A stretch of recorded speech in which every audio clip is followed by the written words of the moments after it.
You would think that by now, after so many years of strong evidence, no one would still believe that you have to buy in the prestige suburbs close to the CBD in the bigger cities to get the best capital growth, or that you should avoid down market locations or outer ring suburbs or regional towns because they show inferior capital growth, or that units never outperform houses on the uplift in value. Yet many people still cling to these classic myths and misconceptions about real estate. Now here's one of the fundamental truths about residential property supported by years and years of statistical evidence. Cheap real estate in down market areas can deliver excellent capital growth. In fact, those kinds of areas stigmatised as down market with social problems and perhaps high crime rates often outperform the market overall. Recently I had someone who is poorly informed about real estate realities express outrage that I had included Wiley Park in Sydney in a list of recommended suburbs in a national report. The concern was that this market was down market, had a bad image and a high crime rate, and that no one apparently would want to live there. So what's the reality? Well, Wiley Park has been one of the best performing markets in Greater Sydney in the past year, massively outperforming Sydney averages.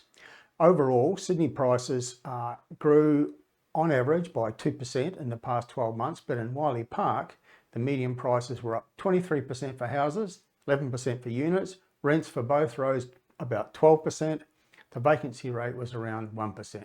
Prices have grown on average 12% a year over the past 5 years in this suburb. So do those numbers suggest that no one is willing to buy or rent in Wiley Park? Clearly the opposite is true. Wiley Park is affordable, it's on the train line, and it's the basic amenities that people need like shops and schools, and it's part of the Canterbury Bankstown LGA, which is one of Sydney's strongest markets. Neighbouring Lakemba is also considered somewhat down market, but it too has been a high performer recently. Its numbers for price growth and rent increases are even higher than those for Wiley Park. One of the fundamental truths of real estate is that cheap areas show good capital growth provided they have the key features that many people look for: public transport, shops, schools, playgrounds, and yes, affordable places to buy and rent. Now, Australia abounds with examples of down market or stigmatised locations which have outperformed the general market. Now, if I was to ask a room full of people which market in Australia has delivered the highest, most spectacular price growth in the past 12 months, I can pretty much guarantee that no one would get it right. And the correct answer would be small units in the suburbs of Logan City in the southern part of Greater Brisbane. Many of these are stigmatised locations, and most people will tell you that cheap units in such places would never deliver good capital growth. But listen to these numbers for median price growth for units in Logan City suburbs. Beenleigh up 29%, Logan Central up 32%, Slacks Creek up 38%, and Woodridge up a whopping 45% in the past 12 months. And vacancies in those markets are low, often below 1%, and rents have grown by 10% or more in the past year in most cases. These are all places where the median price for units were in the 200,000s and 300,000s a year ago.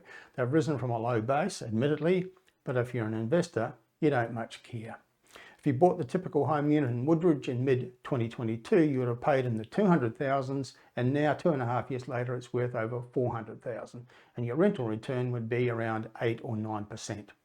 And yes, Hotspotting has recommended these locations consistently over the past couple of years and advised that units were rising as a market force and challenging on capital growth. Another down market location with spectacular price growth is the Playford LGA in the north of Adelaide. This is the cheapest part of the market in the South Australian capital, including the various Elizabeth suburbs, and there are 8 suburbs with Elizabeth in the name. 2 years ago it was easy to find houses in the 300,000s there, but not anymore. Virtually every suburb in this LGA has increased by more than 20% in the past 12 months, including 5 suburbs which have exceeded 30% in capital growth in 1 year. The long-term growth averages are at least 15% per year for the past 5 years, and some have averaged better than 20% per year over the past 5 years. Now here's a final thought. One of the questions I get asked a lot about locations is there a high crime rate there? And I think this is one of real estate's biggest furphies, the belief that a high crime rate means poor capital growth and that serious crime only happens in the poor areas. Right now, there's a crime wave in Melbourne, lots of burglaries, home invasions and car theft. But it's happening in the wealthy suburbs, not the poor ones. Some of Melbourne's most upmarket suburbs are the most heavily targeted. If you want to succeed in real estate investment, sometimes you have to unlearn much of what you think you know and start doing some real research, and the results may surprise you.